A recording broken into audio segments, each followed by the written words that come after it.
За амарсан юуны бүгдэнд нь өдрийн минь төргий. За манай өнөөдрийн зочин илтгэгчээр манай Марлаа маань оролцож байгаа. Манайхны зарим нь бол Нандикодо гэд яна би зөв дуудаж байна уу, буруу дуудаж байна уу гэд Instagram хаягаар нь мэдэх бах. За бас мэдгүй юм бас байгаа хаа гэж бодож байна. Манай Марлаа маань өөрийгөө танилцуулаад тэгээд яриагаа эхлэе да. За бүгдээрээ сайн уу? Миний яриа сонсогдож байна уу? Сонсогдож байна. За анх удаа юм дээр ярих гэж байгаа болохоор жоохон сандарч магадгүй шүү. За намайг болохоор Марал Эрдэнэ гэдэг. Миний хөтэлдэг Instagram-ийн нэр болохоор Nandikado. Манай охиныг Нандин гэдэг. Тэгээд охин маань одоо ой 5 сартай. Би өөрөө банкнд ажилладаг. Банкны мөнгө хуваахтай тэмцэх мэргэжилтнээр ажилладаг байж агаад тэгээд одоо декретээ аваад гэртээ хоолтын контент хийгээд байждаг хүн байна. За тэгээ ерөнхийдөө бол танилцуулга маань иймэрхүү байна. За баярлалаа. За би асуултаа эхлэе да. За ер нь яаж Instagram хаягаа нээ гэж бодоод тэгээд нэрээ олоод Instagram-а хөгжүүлж байсан бэ? За би анх ер нь охин маань яг бор хоолнд орж эхлэх үед за хүүхдийн хоолтойгоо яг өдөр тутмын хуваалцаад явъя гэж бодсон. Гэхдээ бодохдоо зүгээр одоо дараа нь манай хүүхд харах юм бол ингээд гоё тэмдэглэл маягаар төлөд явъя гэж бодсон байхгүй юу? Ямар нэгэн тийм контент хий гэж юу н бодоогүй. Тэгээд манай охин бас бор хоолнд орохдоо анх авокадонд айгуу дуртай байсан. Тэгээд өөрийнх нь нэрийг нь авокадоны сүлтэй холбоод Nandikado гэд нэрлсэн. Ер нь бол яг юм хүүхдийн хоолтой холбоотой ээжүүд аягүй их сонирхож ирсэн болохоор явандаа тэгээд миний одоо хоолны тэр нэг хөтлөлт маань цаашлаад контент болоод хувирсан гэж хэлж болно. За Instagram-ийнх нь нэр нь хөтлөлтнөөсөө гоё таалагддаг шүү. Баярлалаа.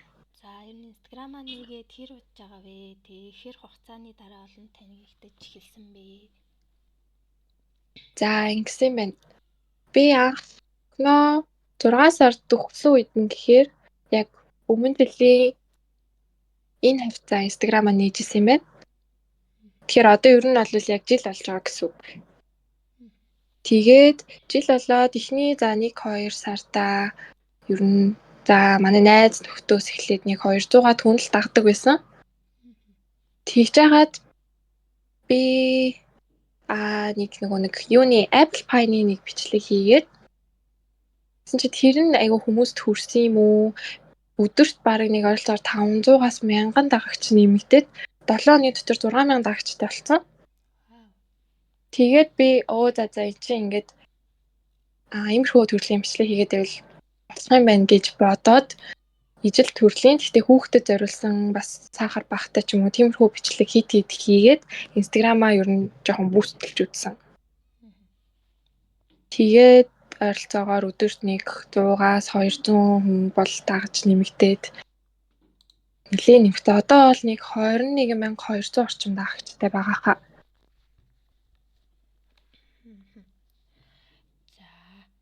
За дараагийн асуулт маань гэх юм бол Instagram-аа нээснээс хойш ер нь нээснээс хойш анхны байгууллагын хамтрал нь хэзээ орж ирж ирсэн бэ? Анхны санал нь тэр ингэсэн би нөгөө Pigeon Brand-тэй хамтраад одоо гэрээтэй хийж явдаг. Намайг яг нэг 4000-аас 6000 орчим дагагчтай байхад буюу за нэг өнгөрсөн жилийн 11-ээс 12 сарын үед юм байна. Pigeon Brand-ээс над руу чат бичээд яг өөрийнх нь бүтээгдэхүүнийг ийм оруулсан бичлэг хийгээд тэгээ оронд нь бүтээгдэхүүн авч болох уу гэж асуухад надад яг тухайд айгүй гоё санагдчихсан. Тэгээ яг тэр үеэс эхлээд хамтарсан юм байна. Яг Pigeon Brand-тэй хамтарсан. Тэр яаж хамтарсан бэ гэхээр би нөгөө нэг сойцыг нь одоо яг хүүхдтэй хэрэглэж үзгээд стори хийсэн чинь яг ээжүүдэд зориулсан юм юу юм байна, аккаунт юм байна гэдгийг нь уншичаад надад тийм санал тавьсан баг гэж утсан. За хүүхдтэй болоод ер нь одоо ингээд жил хагас хугацаа өнгөрсөн байна. контент хийгээд Мгм. жилийн хугацаа өнгөрсөн байна. Ер нь хүүхдийнхээ хажуугаар контент хийх хэр хүнд байсан бэ? За өстой хүнд байсан. Ер нь бол яг хуу эхэндээ за нэг бүх юмнууд за иймэрхүү байдлаар ийм бичлэг хий гэж бодоод төлөвлөөд яг тухай бүрдэн жоохон бичээд явж исэн болохоор надад айгу гайгүй санагдсан. Сүүл рүүгээ болохоор яг нэг заавал ч хүү хийх ёстой гэдэг юм бодлоор хийгээд эхлэхээр бас жоохон хүндрэлтэй санагдаад эхэлсэн л тээ. Хүүхдээ унтчих хоогоор нь эсвэл яг ийм тоглоомнуудыг яг асгаж өгчвөл тэр хооронд ингээс бичлэгээ хийгээл эдит хийх нь бол дандаа оройн цагаар унтсныхан дараа л идэг байсан дөө. Одоо ч гэсэн ер нь бол барыг тэгж байгаа. Яг ээжүүдийн хувьд бол жоохон хүндрэлтэй л дээ. Тэгэхээр одоо өөртөө зарцуулах цаг гэж байна. Контенттой зарцуулах цаг, хүүхдэд зарцуулах цаг. За тэгээд нөхөртөө гээд айгүй олон ингээд тусдаа ингээд цаг зарцуулах юмнууд байгаад байна шүү дээ. Та ер нь өөртөө яаж цагаа хэрхэн зохицуулж ийн? Өдрөөрөө яаж зохицуулдаг вэ? Миний хувьд одоо нэг амар юм уу надад яг одоо контент хийхэд хамгийн одоо ойр байдаг юм нь хүүхдийнхаа яг хүүхдэд хийж өгч байгаа хоолоо бичлэг болгоод оруулж байгаа болохоор тэр нь айгүй амар байдаг. Яг угаасаа л хүүхдтэй тэрийг бичлэг хийсэн ч бай хийгээгүй ч бай хийж өгөх ёстой юм чинь яг тэрийгээ контент болгоод оруулцдаг болохоор тэр цаг нь бол яг өрхөнд таардаг. Нөхөртөө анхаарах одоо тэр анхаарал бол мэдээж нэлээд буурсан. Тэгэл хүүхдэд анхаарал боломж гарвал өөртөө анхаарал хаяа дөө анхаарч орой хоол юм бол угаасаа хийж өгдөг. Тиймэрхүү байдлаар л явж ин дөө. Яг нэг тийм тогтсон тэрийг тэгнэ ингэн гэсэн юм байхгүй зүгээр яг өөрийнхөө хийдэг өөртөө амар байх юм аа бичлэг болгоод оруулж байгаа болохоор тэр нь яг надад болдог гэх юм уу? За ер нь контентоо зөвхөн өөрөө хийж гин үү эсвэл өөр хин нэгний тусламж ч юм уу одоо камер бариад өгч юм уу эдитэн дээр нь ингээд туслаад өгч юм уу тиймэрхүү юм байдгүй эсвэл зөвхөн өөрөө гартаж хийж гин үү? Ер нь 100% л өөрөө л хийдэг дээ. Ялангуяа өдөрт гэртээ охинтойгоо хоёулах найдаг болохоор. Тэгээ за яг хөө зарим бичлэгэнд бол нөхрийгөө түр энийг ингээд бичиж байгаа ч одоо хамт хооллон ингээд суу гэдэг ч юм уу тиймэрхүү юм дээр нөхрийгөө л өөрөөр одоо эдит юм уу санаа бүх юмнуудаа өөрөө л гартаж хийнэ. Тийм байна. За ер нь нөгөө нэг инстаграмын би бол нөгөө анханасаа дагсан. Тийм болохоор нөгөө нэг айгүй гоё шинэ контентууд хийдэг штэ.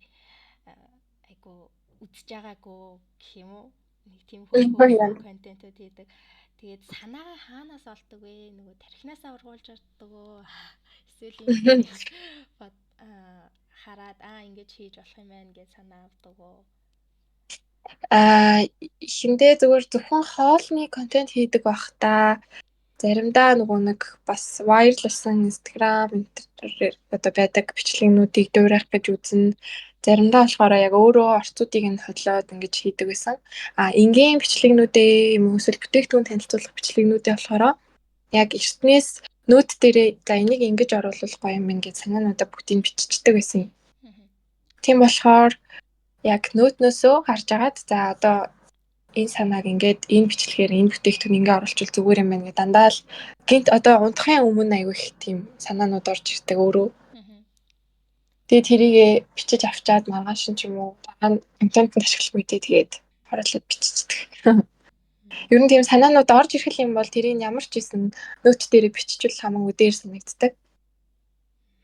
Тэгэхгүй бол яг нөгөө одоо байгууллагатай гэрээтэй ажиллаад эхэлсэн болохоор яг одоо сард 6 бичлэг ч гэдэг юм уу тэгээ ороод ирэхээр за энэ бичлэгийг одоо яаж оруулах зүгээр ингээд тэрэндээ айгүй хит хоног шаналдаг ч юм уу нэг тийм ачаал үсгээд идэв. Тэгэхээр ерөөсөө наан нь бүх бодож байгаа юмудаа бичиж тавьчихаар за энийг ингээ оруулчихвал зүгээр юм байна гэдэг байдлаар. Одоо бол дандаа л тэгж ажиллаж байна дөө. Миний хувьд бас нэг саяхан шинэ хаяг нээгээд явж байгаа байхгүй юу? Тэгээд аюу хэцүү санагдаж байгаа гэдэг байхгүй юу? Харин яг хүүхдийн хажууд камер тавиад тэгэнгүүтээ ингээд нэг юм хийгээ тэрийгэ буцаад яах вэ хүү гэдэг нь айгүй жоохон асуудалтайгаас. Яа харин тийм байлээ. Тэгээд ер нь өөрхийн контентод өгөөсдөг болохоор ваа мондаг юм аа. Яаж энэ олохныг амжуулдаг байна аа. Яаж юм гоё бичиж авдаг байна аа. Яаж юм гоё тэтэлдэг байна ч юм уу. Тиймэрхүү юм аюу хардаг. Бас аюу. Янаг. Би тэгтээ нөгөө нэг бас өөр нөгөө хомдуу гэд Instagram байдаг те. Тэрнээс бол амар их үлгэр дуурайл авахыг хичээдэг. Аюу гой цэвэрхэн тэгээд ойлгомжтой бүх юм аюу гоё байдаг. Тийм нялхүүхтэй болохоор яг үнэхээр тийм цэвэрхэн байж чадахгүй лээ. Харин тийм ээ. Би ясаа үздэг. Сүүл нөгөө нэг миний бичлэг өөр юм дээр Facebook дээр тавигдсан байсан чинь нэг хүмүүс доор айгүйх муулсан комент дээр бичсэн байсан. Тэр бол айгүй хүн дээр тусч илээ.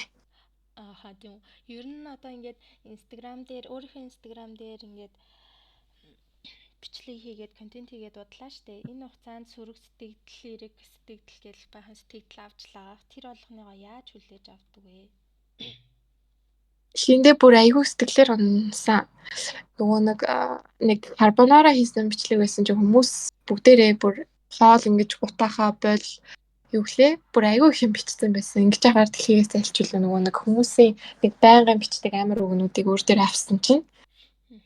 Тэгээд ихэндээ жоохон сэтгэлээр унаа за ер нь бичлэг хийхээ болдог ч юм уу гэж бодож исэн нь. Тэгэж ийм одоо сөрөг хандлт авсан чинь тэр бичлэг бүр айгүй хүзэлттэй болсон байхгүй юу? Тэгээд нөгөө хамтарсан байгууллага маань дахиад хойлоо энэ нүгээрээ ийм адилхан маягийн бичлэг хийчих юм чигээд хэлэхээр надад за эн чинь бас нэг юм эрэг тал байж болох юм байна гэж бодоод тэгээ ер нь их тоохоо болцсон. Хүмүүс тэгэл өөрөөр янз бүрийн юм ярьж л байдаг. Заавал тэр хүмүүс хэлснээр тийм болчихгүй юм чинь. Тэр хандлтыг нас ашиглаад авъя гэдэг бодол орж ирд юм билээ. Эрэг сэтгэл бол мэдээж гой санагдаг айгүйх урам өгдөг. Тэгээд тиймэрхүү сэтгэл бол нэлээд түлхэж зарсан шүү дээ. Instagram хөгжүүлэхэд. Тийм бай.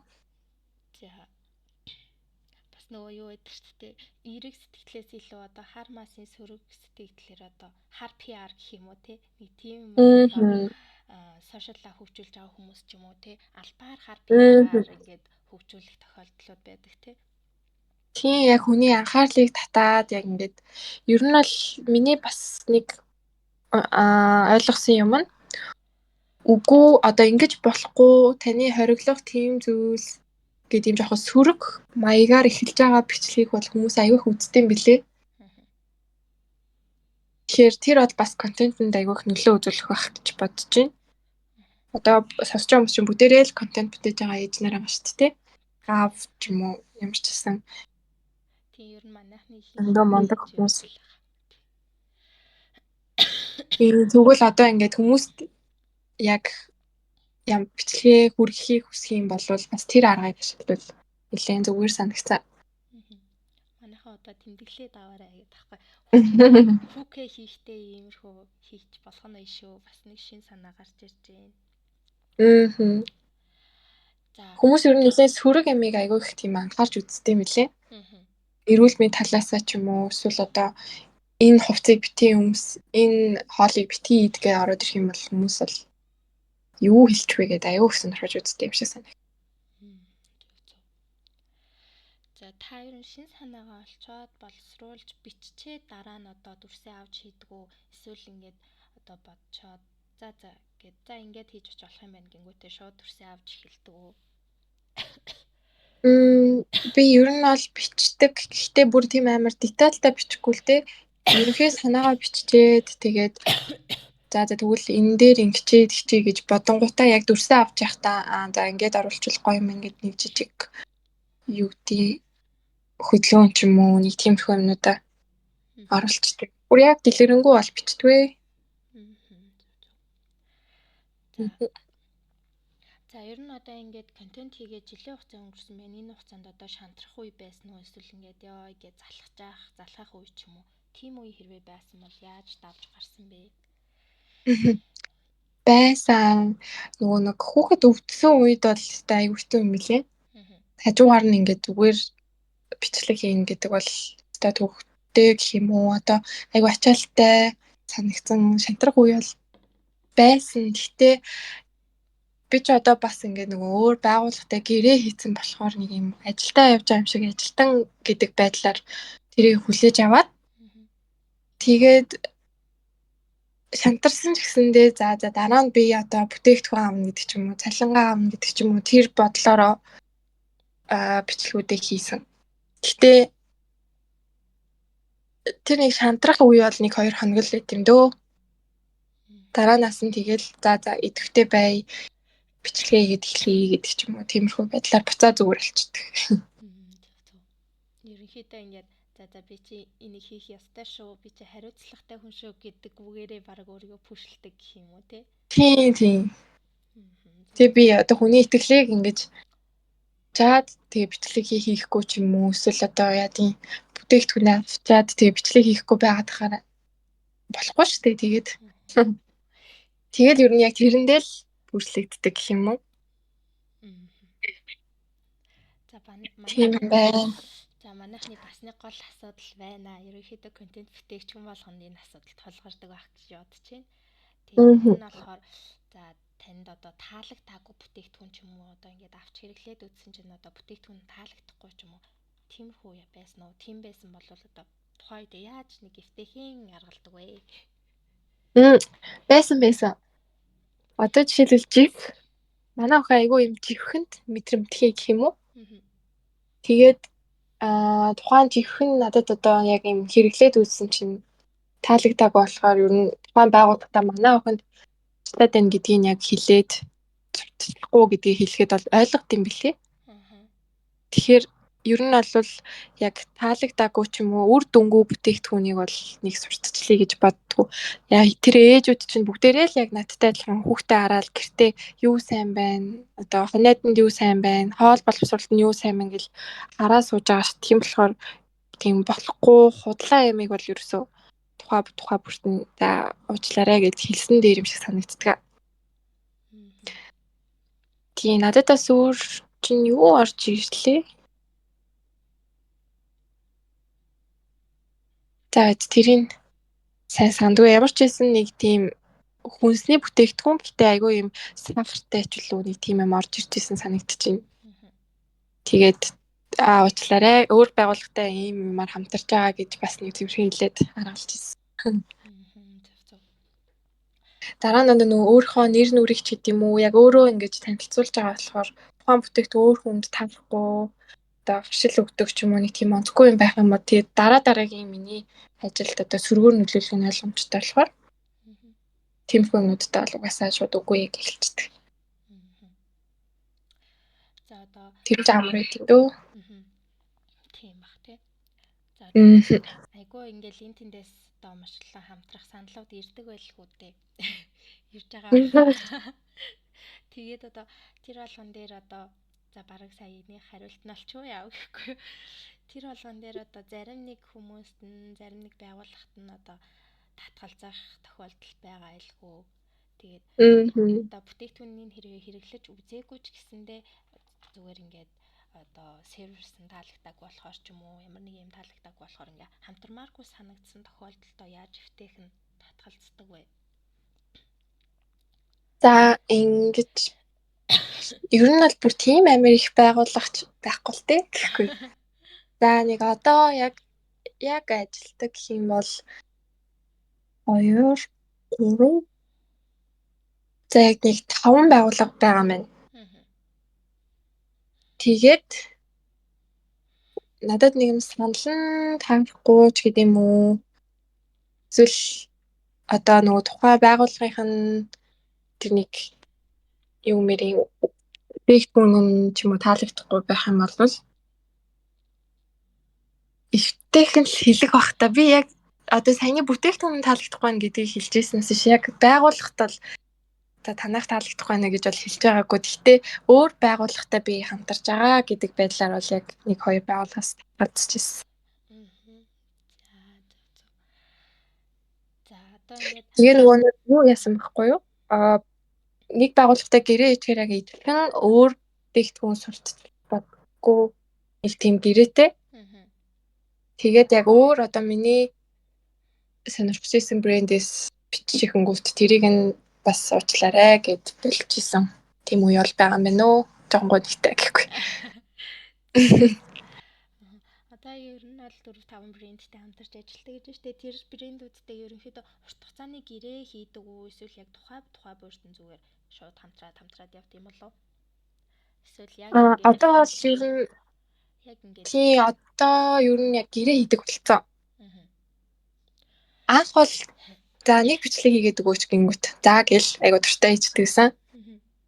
Тэгэнгүүт мэдээж төлбөр тооцоо гэдэг ч юм уу. Эсвэл одоо яг ямар нэг юм дээр тэр чинь гэрээ байхгүй юм чинь бас судлаа болно шүү дээ. Тэр нь айгу хэцүү байдаг. Тийм болохоор заавалчгүй гэрээнд л суурилж ийж хийдэг басан. Тэгээд 3 сар, 6 сараар ер нь хийж байгаа. Тэгээ би ч бас ингээд ааш нөгөө нэг таагаарч 6 сарын дараа айгу өсчих магадгүй болохоор үнэлгээгээ жил мэлээр өнгөлөхгүй.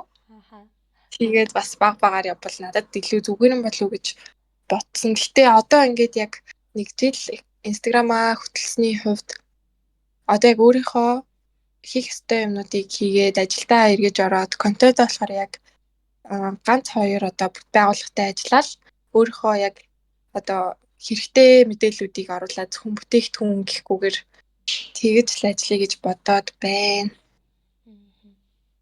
Гэтэ ер нь бол ингээд брэндүүдтэй хамтарсан ч гэсэн яг ингээд нөгөө зарим инфлюенсерүүд чи яг ингээд амар илт мэдгэдэггүйц нөгөө рекламны байдаг штэ. Өөрийнх нь контент болохоор яг ингээд нэг тийм амар гоё nature ингээл зүгээр үзэл хаад ингээд засраар нь ингээд ороод ирчдэг ч юм уу тий. Тэнгүүт яг тийм юмнаас хүмүүс нэрээ энийг хэрэгжилж үзье да тий. Энд чи яг илт рекламных биш болохоор хүмүүсийн сэтгэлд айгу хүрдэм болов гэж би бодсон. Би бас яг тэрийг анзаарсан. Зүгээр одоо шууд энэ дэлгүүрт ирлээ, энэ бүтээгдэхүүн гэдээ ороод ирэхээр хичнээн их даагчтай хүн ч бай. Тэр хүний яг одоо бичлэгнийх нь үзэлт юм уу? Эсвэл хүмүүсийн анхаарал ерөөсөө очтгүй юм шиг санагдсан. Тэгээд миний нэг гол зорилго болохоор нэг бичлэгэнд заавалчгүй нэг хэрэгтэй мэдээлэл оруулъя л гэж боддгийн. Тэгэхээр хүмүүс бас дуртай үзэн тэгээд бүтээгдэхүүнээ ч гэсэндээ яг тэрнтэйгээ зохицуулаад ингээд хараад энд тэгвэл юм байт юм байна гэж ойлгочиход амар байдаг болохоор бичлэг болгон дээрээ л заавалчгүй л нэг юм үлжүүртэй ч юм уу хэрэгтэй юм оруулъя л гэж бодоод байгаа. Тэгээд тэр нь бас яг өөрт чинь тэгээд санагдах. Хэцүү болсон юм болов. Баярлалаа магтчихад. Тэгээ манай бас нөгөө нэг яг Jenny суралцаад төгссөн одоо суралцж байгаа ихэнх хүмүүс маань нөгөө хүүхдээ хараад гэртээ байдаг ч юм уу дандаа ингээд 1-2 хүүхэдтэй ч юм уу ээжүүд байдаг ихэнх нь. Тэгэхээр ер нь бол контент бүтээгч ээжийн амьдрал хэр сонирхолтой байдаг вэ? Ер нь аюул сонирхолтой. Миний нэг яг хамгийн гоё юм нь одоо би ингээд яг гэртээ хэрвээ бичлэг хийдэггүй байсан бол нэг тийм хөгжихгүй юм шиг санагдаад идэг. Юу гэж тайлбарламаар юм дээ. Тэгээд нэг юм жоохон ганцаарцсан тий. Нөгөө нэг сэтгэл готролдоо орсон. Тэгээд өөрөө ингээд ийм орлого олохгүй гэдэг ч юм уу. Тэр нь айгүй надад ийм дарамт болох байсан бах гэж би бодоод. Тэг яг энэ контент бүтээгч ээж болсон маань бүр ийм амар миний амьдралыг одоо өөрчилсөн намайг хүүхдээ өсгөх тийм хажуугаар нь бас ийм нэлээд аз жаргалтай ээж болгосон тийм юу болж ин гэж би хараад байгаа. Айгүй ийм олон давуу талтай. Тэгэл ерөөсөө ганцаар зүйдээ ч юм уу хүүхдээ хоолж ингээд яг тэр нөхцлөө ингээд за яг тэр процесс нь хэцүү ч гэсэндээ ингээд бичиж аваа тэрийг эдитлэн гэдэг чинь өөртөө ингээд айгүй их тийм бүтээлч байдалтай болж байгаа байхгүй юу? Тэр нь бол надад айгүй тийм гоё давуу талтай санагдсан. Тэгээ тэрийгээ яг өөрөө дараа нь ингээ харахад за ийм юм хийж эхэлсэн маань ийм адтай байна. Болсон байна гэл өөрийгөө дараа нь өөртөө баярлах нэг тийм нөхцөл болж байгаа юм л та. Би яг одоо яаж тайлбарлахаа сайн мэдтгүй. Гэхдээ ямар ч юм контент бүтээгч ээжийн амьдрал бол тэгээд надад ер нь яг тухайн өдрөө хэцүү байсан ч гэсэн дараа нь хараад бол гоё санагдчихаа. Тийм бай. За манайха миний яриа жоохон суулаагаад байна уу? Яаж юм? Тэчхүүлэн. гайгүй байна тий. Гайг. За ингээд одоо Instagram хаягаа хөтлөхдөө контентоо хийхдээ ч юм уу одоо баримталдаг за яг ингэ шүү гэсэн зарчим эсвэл дүрм ч юм уу тиймэрхүү зүйл байдаг уу өөрт нь? Бага. За ямар ч байсан түрүү хэлсэнчлэн нөгөө бичлэг юм уу юм болгон дээрээ за нэг хэрэгтэй мэдээлэл ялангуяа нөгөө ээжүүдтэй зориулаад өгчий гэж боддог. Дараагийнх нь болохоор яг контента хийхдээ болохоор эхлэл одоо эхний за нэг 5 секунд ч юм уу яг хүний сонирхлыг татахуйц байх ёстой гэж айгүй их юм төлөвлөж хийдэг гэх юм уу. За тэгээд Instagram хөтлөлтөнд бол яг нэг тийм юу байхгүй. Одоо иймэрхүү өнгөөрч гэдэг юм уу, иймэрхүү ээлж дараалалаар пост хийн гэсэн юм бол надад байдаг. Тэг яг контентын бичлэгэн дээр л илүү төвлөрд юм уу да? Яг тухайн үед эдитэлж байгаа бичлэгэн дээрээ дүрсээ авч явах та ч юм уу тий?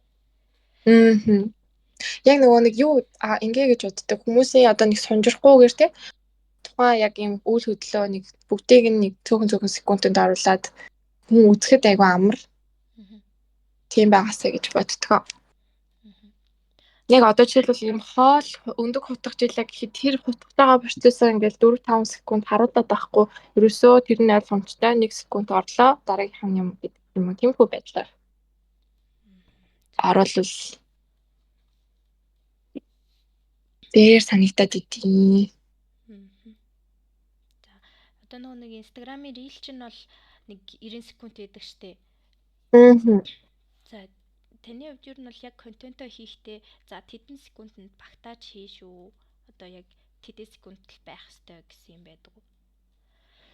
Надаа ер нь яг 1 минут байвал нэг тамхон зүгээр санагдаад идэг. Яг 90 секунд болохоор бас нэлээд урт маягийн болчиход идэм юм. Би ерөөсөө мэдхгүйгээр 90 секунд байх ёстой ч гэж мэдхгүйгээр бүр ингээ бараг 2 минут орчмын ингээд бичлэг хийж оруулдаг гэсэн байхгүй юу? Тэгэхээр ингээд нэг үлцэн хэсэг нь орж марахгүй. Эсвэл Facebook дээр тавих гэхээр яг заавал 90 секундээр орох гээд бүр юм нэг видео орж марах гээд идэг гэсэн. Тэгээ тэндээс би харчаад эн чинь бас ингэдэм биш гэж мэдчихсэн. Тэрнээс би өмнө ерөөсөө юм рeel хийж үзэж байгааг болохоор тэгэл одоо бүр жил ингээ болоод ирэх тусам улам л богинохон бичлэгэл илүү дээр юм шиг санагдаад идэг болцсон. Болж өгвөл 30 секунд. Гэхдээ яг бүх юмаа оруулна гэхээр хэцүү. Тэгэл яг 1 минутанд л үлээ гэж боддог. За манайхан ер нь ихэнх ээж байдаг болохоор манайхан чи ингээл одоо контент тэгч болохгүй л явж гин. Тэгээд за жоохон хувийн юм руу орох гэдэг нөө гэдэг аахгүй. Зүгээрээ. Одоо хүүхдээ хараад гэртээ суухад одоо санхүүгийн асуудал ч юм уу ээж нарт бол бүгдэнд нь л тулгардаг штэ.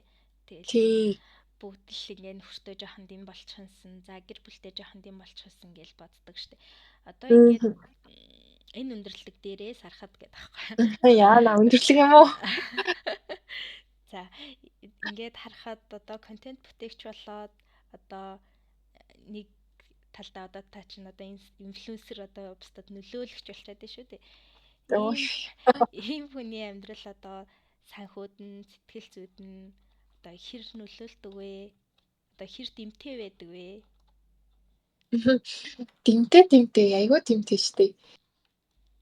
Өмнө нь одоогоор бол би яг өмнө нь банкнд ажиллаж исэн цалингаа авч байгаа гэх юм уу? Ер нь төгсөж байгаа. Гэхдээ яг тухайн үед тухайн сарда би хэр их бичлэг хийснээс шалтгаалж доошлон дээшлэн. Тэгээд бас нэмэлтээ нөгөө нэг яг бүтээгдэхүүнүүдээ болохоор маш дэмтэй. Сүүлд би нэг витамины компанид очиж уулзсан чинь надад болон охинд маань тэгээ манай нөхөрт зориулсан юм витаминуудыг би авсан. Тэгээд манай нөхөр бол тэгэл намайг шүтэл баярлаа л гэлээ. Өөртөө зориулсан витамин аваад хажуугаар нь өөрийнхөө санхүүг өөрөө зохицуулждаг болохоор. Тэр бол та дэмтэй л байгаа. Үргэлжлүүлээл хийгээд ах юм бол бүр л гоё болох. Гэхдээ одоо яах юм бол доо явандаа гэхдээ би нэг амар тийм энүүгээрээ байнга ажиллана гэж бодохгүй л байгаа л да. ерөөдөө нэмэлт орлого маягаар гэх юм уу те. Тий, одоо яг л нэг юм декретний 3 жилийн хугацаа тий. Хүүхдээ яг цэцэрлэгт хүрэхээ яваад юм таплаатай болох хүртэл нь энэ нэгээрээ яг өөрийгөө ажил болгоод явна гэж бодож байгаа. Гэхдээ одоо тэгэл нөгөө цалинтай ээжийнхаа 50,000-аар байсан бол би одоо яг нэг юм сэтгэл санаагаар унаад бүр сэтгэлийн нөгөө нэг юу гэдэг вэ? Төрсний дараа сэтгэл готролтол живцэн байх байсан бах уу? За ингээд миний сүүлийн асуулт ирлээ. За. За ингээд ер нь ингээд харахад бичлэг контентуудынх нь хэв маяг өнгө үзэмж нь аягүй таалагддаг байхгүй юу? За баярлаа. Тэгээд бичлэгээ ямар аппликейшнээр эдит хийдэг вэ? Зөвхөн гар утсаараа хийж гин үү? Эсвэл одоо эдит хийх шин санаа ч юм уу тиймэрхүү юмудаа одоо хаанаас олдог вэ? Манайханд бас тэр нь хэрэгтэй мэдээлэл болох байх. Би бичлэгээ ерөөсөө утсаараа хийгээд CapCut-аар янзалдаг байхгүй юу? Тэгээд одоо би нэг юм жижигхан хөөрхөн влог камер авъя гэж бодож байгаа. Тэгээд тэрийгээ чад бодвол нөгөө нэг лаптопн дээр янзалдаг болох байх та. Ер нь бичлэгийнхаа чанарыг илүү сайжруулъя гэж бодоод байгаа. Одоо бол миний яг ашиглаж байгаа юм бол ерөөсөө утас тэгээд камерыг хөл. Тэг CapCut аппликейшн маа. Тэгээ микрофон авъя гэж бодоол юм. Бичлэгээ ер нь ингээд нөгөө нэг эдит хийж байхдаа нөгөө өнгө тавьдаг штэ. Таны хувьд болохоор ингээд өнгө тавьдаг уу эсвэл одоо яг үндсэн бичлэгнийхаа өнгөөр явдаг уу? Би манай гэр яг нөгөө өглөө нар тусаад өдөр нарг болчдөг байхгүй юу? Тийм болохоор ер нь ихэнх юм жоохон бараа харагдах гэдэг болохоор би brightness нэмдэг. Тэгээд хоолны бичлэгүүд дээр болохоор нөгөө нэг юу нэмдэг нэг юм юу төглөө тэр чинь. Зүгээр нэг юм жоохон илүү шаргал илүү өнгөлөг болгоод идэг. Тийм юм нэмдэг. Тэгээд CapCut-аас нэг ганц хоёр фильтр ашигладаг. Гэхдээ тэр нь болохоор одоо жишээлбэл яг гэр орноо цэвэрлж байгаа юм жоохон ариун цэвэр маягийн хийж байгаа бичлэг байх юм бол юм цагаан нэлээд цайвар болгодог юм имлэгийн маягийн өнгөтэй болгочихдаг нэг фильтр байдаг. Тэрийг ашиглаж ирсэн. Гэхдээ ер нь бол хөвчлэн brightness-ийг нэмээл тэгээд тэр нөгөө нэг юу гэн би яг тэр нэрийг мэдэхгүй байна л та. Нэлээд юм жоохон шаргал болгочихдаг юм байна. Тэрийг ашиглаж байгаа. Камерын хөл болохоор дээрээ нэглээд гэрэлтэй.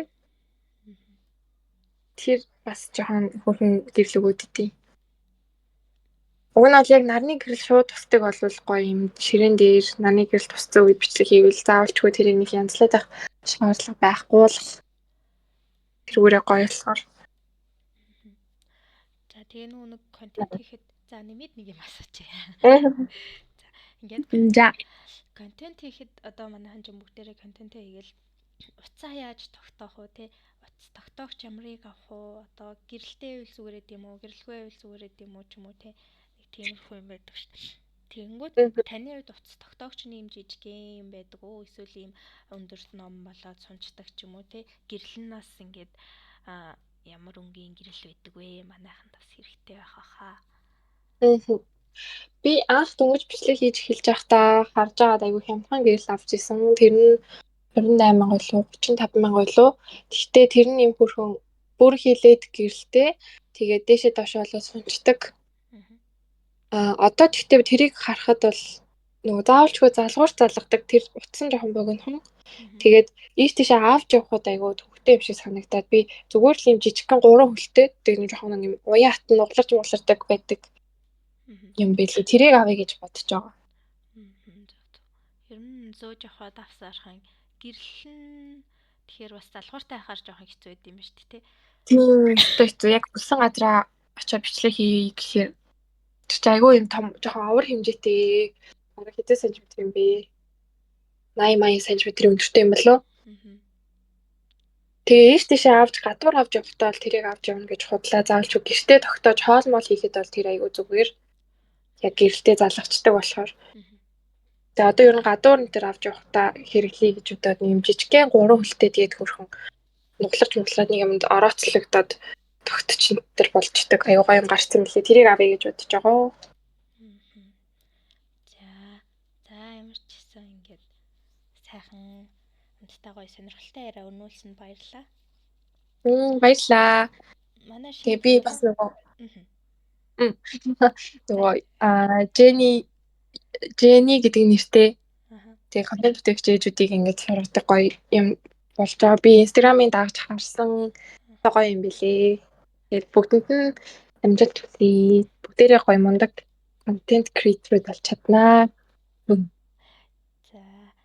Тэгээ манайхан шинэхэн контент бүтээгч болж төрж байгаа хэдд маань гандаад гоё урмын үг хэлээч.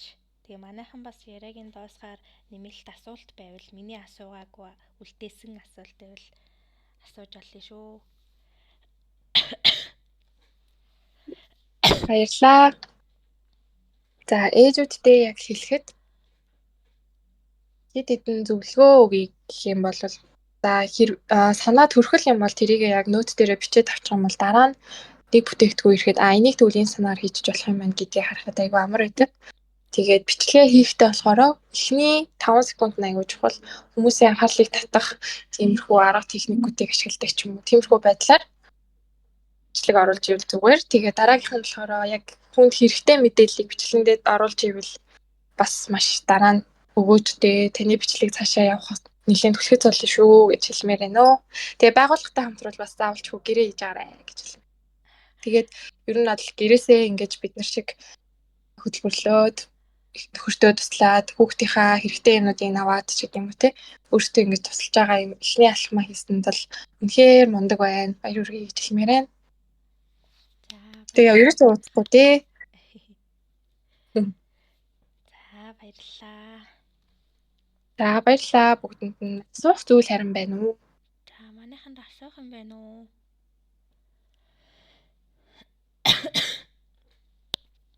За манай бас ихэнх нь нөгөө өнөөдөр ажлын өдөр болохоор орж ирж амжаагүй байх шиг байна.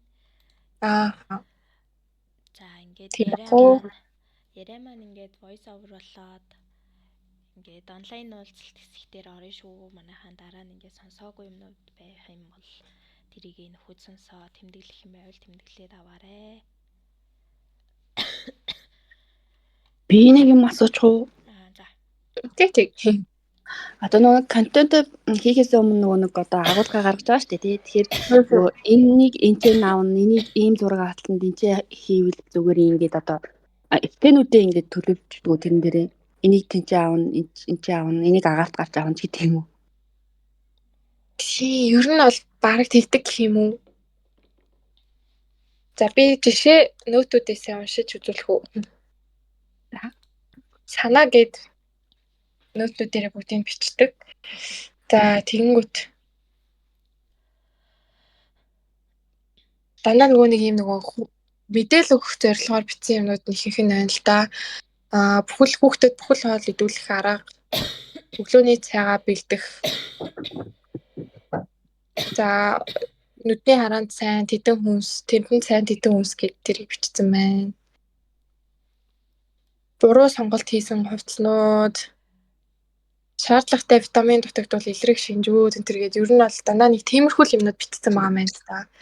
Тэгэхээр тэрийгээ өөрөө дараа дэлгэрүүлж гарч байгаа л тухайн үедээ газраас сонгоод биччихсэн гэсэн юм байна. Миний хувьд бол яг нот дээр бичгтээ тэрийг тэнд хийн гэж бол ерөөсөн хэлж төлөвлөдөггүй юм байна. Өөрийгөө анзаарахад. Бүтээгдэхүүн нь ороод ирсний дараа л ер нь төлөвлөх юм байна л та тэрийгээ санаанд байхад бол. Гэтэ хин ч ер нь яг нөгөө өөртөө яг эвтэйхэн байгаагаараа хийвэл зүгээр хаа. Гой санаа нь ороод ирчихвэл тэрийгээ бичээл орж ирэхгүй байвал тухайн үедээ ч гэх юм.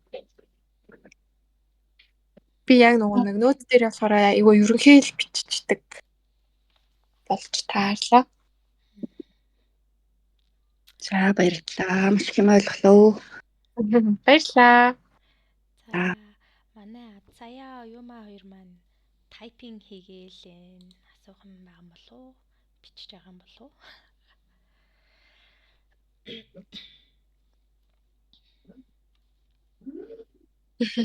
Манай энэ тамир музикл сонсогдож байна. Гайгүй нөө.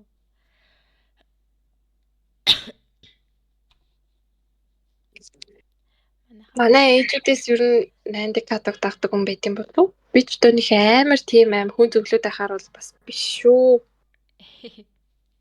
Удаад. Аюу гоё үз.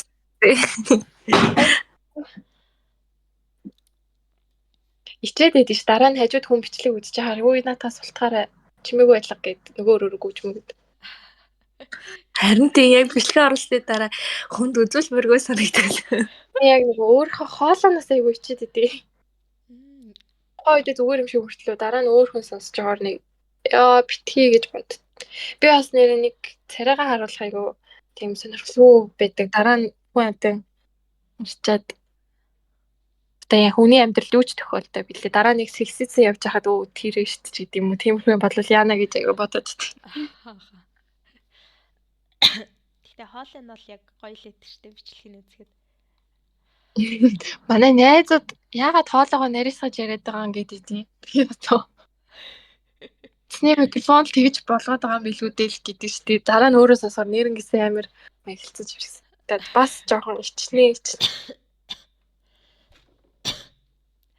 Тэгээ ер нь бичлэг хийгээд ахаар өөрийнхөө хоолойнд тасчдаг санагддээ шүү дээ. Ингээл яг миний бичлэгэн дээр хоолой яг ийм л хоолой юм байна да гэж.